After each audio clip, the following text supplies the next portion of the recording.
send out an LOI, and now you're wondering, should I follow up? Did they even read it? How long am I supposed to wait? Sending a letter of intent, or LOI, is a key step in nonprofit grant funding, but your follow-up is just as important. And most nonprofits don't have an LOI follow-up strategy in place. So what ends up happening is you send a really solid LOI, you feel really good about it, and then you just kind of wait. And when nothing comes back, it's easy to assume it wasn't a fit. But sometimes it's what happens after you send the LOI that makes all of the difference. One thing to keep in mind is that funders are not sitting there waiting for your email. They're reviewing dozens, sometimes hundreds of requests. Things get missed. Things get pushed. Things sit in review longer than expected. So when you don't hear back, it doesn't automatically mean no. It often just means the conversation hasn't even started yet, and your follow-up is what opens that door. Now the question is, when do you follow up?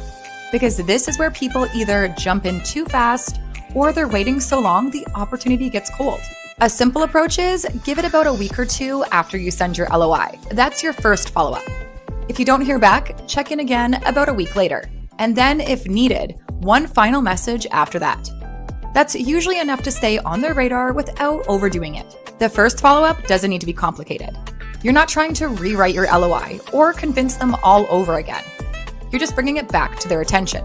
Try something simple, a quick message that references what you sent, mentions the alignment, and leaves the door open for next steps. That's it. If it's easy to read and easy to respond to, you are on the right track. If you send that first follow-up and still don't hear anything, this is where a lot of people just resend the same message, and that's usually a mistake. Instead, give them something new. It could be a small program update, a recent result, or even a quick data point that reinforces the impact of your work. Give them a reason to re-engage. And if there's still no response, you can send one last message. Just make it light. Acknowledge that they're busy and keep the tone open. Something that says, happy to reconnect at a better time if needed.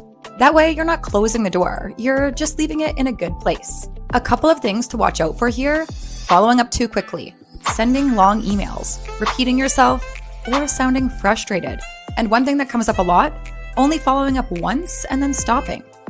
Most responses don't happen on that first message. But there's also a bigger piece to this. Follow-ups only really work when the original outreach makes sense. If the foundation isn't already funding work in your space, or there's no clear connection, even a well-timed follow-up isn't going to change that. That's why targeting and alignment are such a big part of this process. It's not just about how you follow up, it's who you're following up with.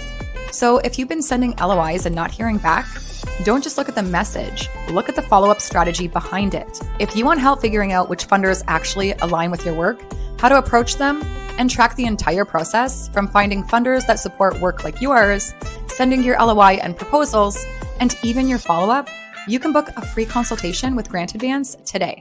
The link is in the description.